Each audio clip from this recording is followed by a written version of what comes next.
इसमें सबसे पहले हम देखेंगे अंग्रेजों के पश्चात डेन व्यापारी आए थे भारत में।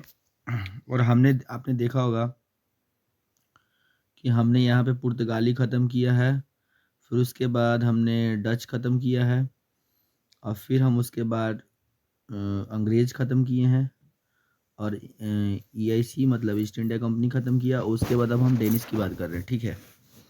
तो डेनिस की बात कर रहे हैं, तो डेनिस को आइए देख लेते हैं हम। तो डेनिस में सबसे पहले आप यहाँ देखेंगे कि डेनिस जो थे वो डेनमार्क के रहने वाले थे। कहाँ के रहने वाले थे? डेनमार्क के। डेनिस कहाँ से थे? डेनमार्क से थे, ठीक है ना। तो आप इसको देख लीजिएगा, डेनमार्क से थे ये। और उसके बाद इन्होंने अंग्रेजों के पश्चात डेन व्यापारी 1616 में भारत आए थे, ठीक है। 1616 में भारत आए थे, और इन्होंने सबसे पहला कंपनी 1620 में तंजौर त्रावणकोर में प्रथम फैक्ट्री लगाया था। तंजौर में लगाया था इन्होंने प्रथम फैक्ट्री, त्रावणकोर में। ओके, और कुछ पॉइंट्स देख लेते हैं। 1667 में दूसरी फैक्ट्री श्री रामपुर में इन्होंने स्थापित किया। 1676 में यानी 1676 में इन्होंने श्री रामपुर में दूसरी फैक्ट्री स्थापित की थी।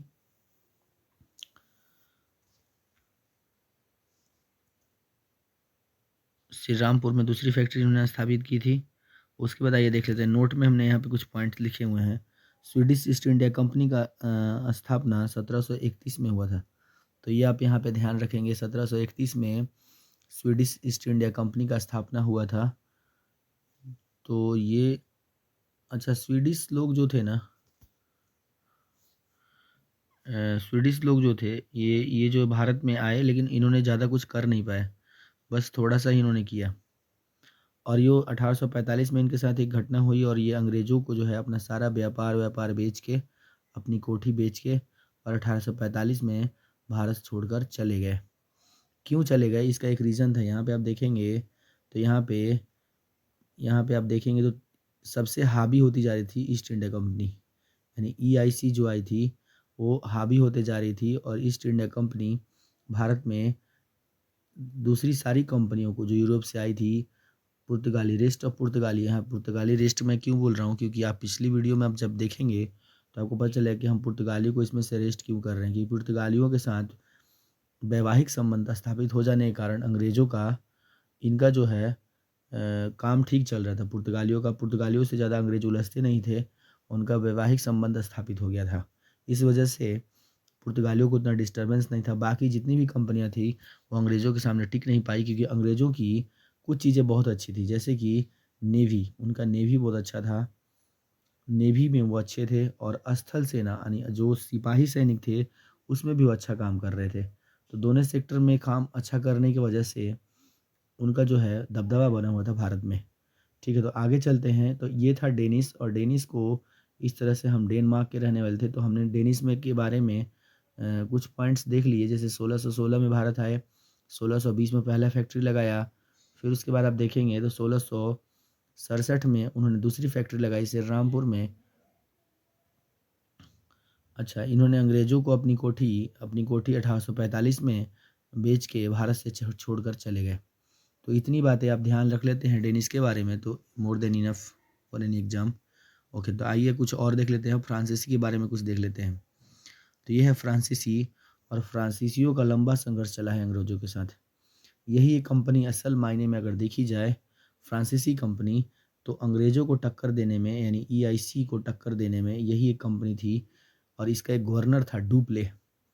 डुप्ले एक खतरनाक गवर्नर था, और उसने बहुत हद तक EIC को परेशान किया, यानी ईस्ट इंडिया कंपनी। अच्छा, यहाँ पे जब मैं EIC के नाम लूँ तो आप समझना ईस्ट इंडिया कंपनी की बात कर रहा हूँ मैं, क्योंकि पिछली वीडियो में आपको मैंने बताया है कि EIC के बारे में। ठीक है, तो आइए देख लेते हैं। 1764 में एक सरकारी कंपनी थी, और ये फ्रेंच। और आप दूसरा बताएंगे, कमेंट सेक्शन में बताइएगा कि दूसरी कौन सी कंपनी थी जो सरकारी थी। वो मैंने आपको बताया था जब वीडियो में आपको मैंने ये डिस्कस किया था। तो यहाँ पे एक फ्रेंच कंपनी भी जो है सरकारी कंपनी है, ठीक है। स्थापना इसका लुई 14वें के मंत्री कोलवर्ट ने किया था। लुई 14वां यानी फ्रांस में किसकी सरकार चल रही थी? लुई 14वें की, और उसका एक मंत्री था कोलवर्ट, उसी ने इस कंपनी का स्थापना किया था। अच्छा, इन्होंने पहला फैक्ट्री जो है, पहला फैक्ट्री या पहला कोठी मसूलीपट्टनम, याद रखिएगा मसूलीपट्टनम 1669 में स्थापित किया था, मसूलीपट्टनम में। आगे चलते हैं, नोट में कुछ बातें लिखी हुई हैं। 1673 में फ्रैंको मार्टिन ने पांडिचेरी की स्थापना की। तो याद रखिएगा पांडिचेरी की स्थापना किसने किया था? फ्रैंको मार्टिन, ये ध्यान रखिएगा, फ्रैंको मार्टिन। ठीक है, आगे चलते हैं। और यही फ्रैंको मार्टिन ने स्थापना किया था पुर्तगाली पांडिचेरी में। तो फ्रैंको मार्टिन, तो यहीं पर फोर्ट लुई का स्थापना किया गया था। फोर्ट लुई यहीं पे बना था। ठीक है ना, तो ये भी आप ध्यान रखेंगे, फोर्ट लुई कब बना था। आगे चलते हैं, 1690 से 92 में फ्रांसीसियों ने बंगाल में चंद्रनगर की प्रसिद्ध कोठी का निर्माण किया। चंद्रनगर की प्रसिद्ध कोठी कब लगी थी? 90 से 92 में लगी थी। और किसने लगाया था? फ्रांसीसियों ने लगाया था। ये आप ध्यान रखेंगे। ठीक है, आगे चलते हैं, आगे देखते हैं कर्नाटक के साथ और कुछ कुछ हुआ है। तो यहाँ पे देखिएगा कर्नाटक युद्ध हुआ है।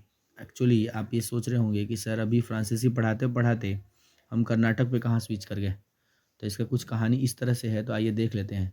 ये देखो दोस्तों, ये है भारत। भारत का जो निचला पार्ट है ये है, और उस समय जिसका हम कर्नाटक नाम बोल रहे हैं वो कुछ यहाँ पे पड़ता था।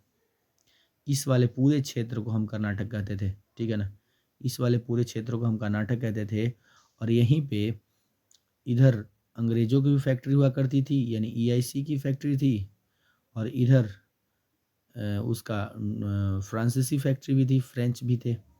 एफ मैंने लिखा है, इसका फ्रेंच हो गया, ईआईसी है। दोनों फैक्ट्रियाँ थी और दोनों में संघर्ष हो गया, संघर्ष चल रहा था, संघर्ष की बातें चल रही थी।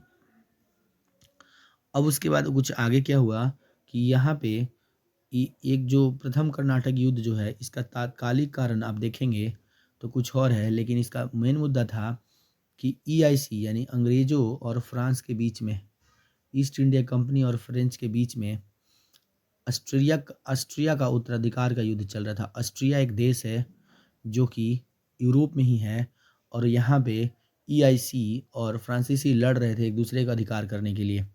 लेकिन प्रॉब्लम यहाँ ये हो गया कि ये लड़ाई भारत कैसे चली आई, क्योंकि भारत में भी एक ही क्षेत्र में यानी कर्नाटक रीजन में, यहाँ पे जो कर्नाटक रीजन है, यहाँ पे कर्नाटक रीजन में भी ईस्ट इंडिया कंपनी और फ्रांसीसी ईस्ट इंडिया कंपनी काम कर रही थी। ऑब्वियस ही बात है कि जब दो देश एक दूसरे से लड़ रहे हैं यूरोप में, तो भारत में वो दोनों कंपनियां भारत में भी हैं, तो तनाव तो होगा।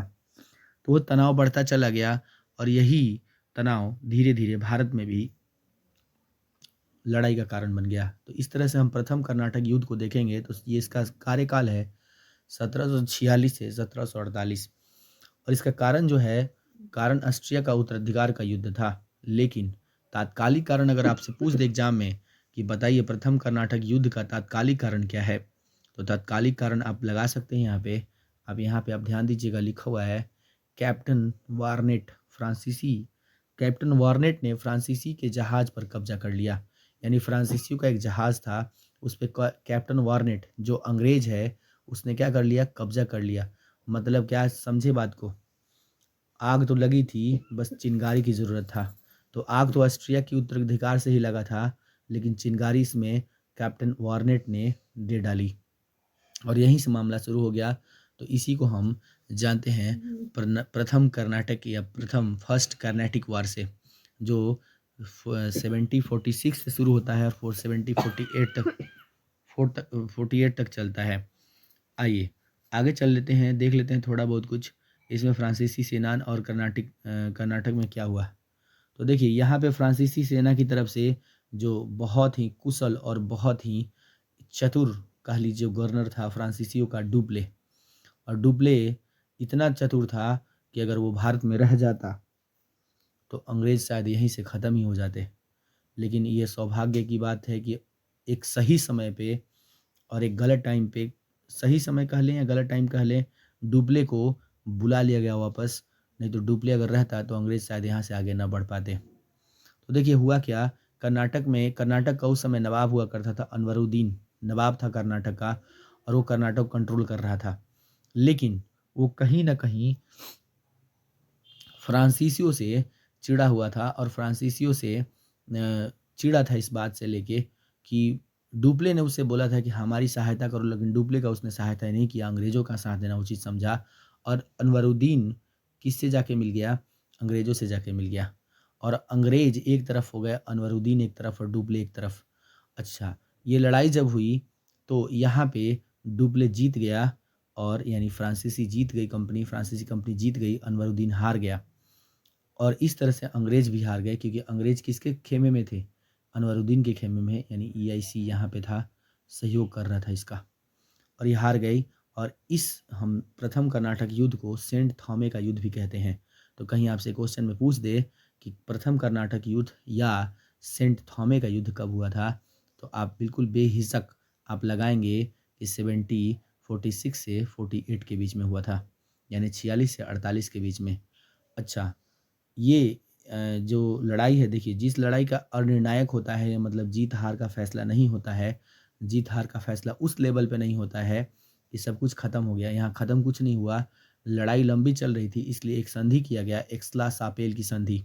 याद रखिएगा, प्रथम कर्नाटक युद्ध या सेंट थॉमे की लड़ाई एक्सला-सापेल की संधि से खत्म हुई है। अब सोचेंगे आप एक्सला-सापेल क्या है?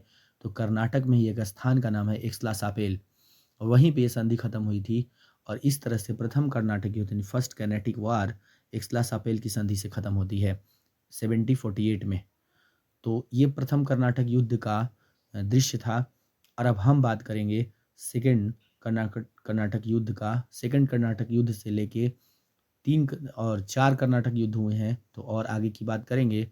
इस वीडियो में हम इतना ही रखते हैं, तो थैंक यू और आप लोग इस वीडियो को एंजॉय कीजिएगा और कमेंट सेक्शन में बताइएगा ये आपको वीडियो कैसा लगा और आप इसको जो भी मैंने लिखा है यहाँ पे, इसको आप अपने नोट्स पे प्रिपेयर कर लीजिएगा और फिर क्वेश्चन लगाइएगा। ओके, धन्यवाद। आज के लिए इतना ही, मिलते हैं कल।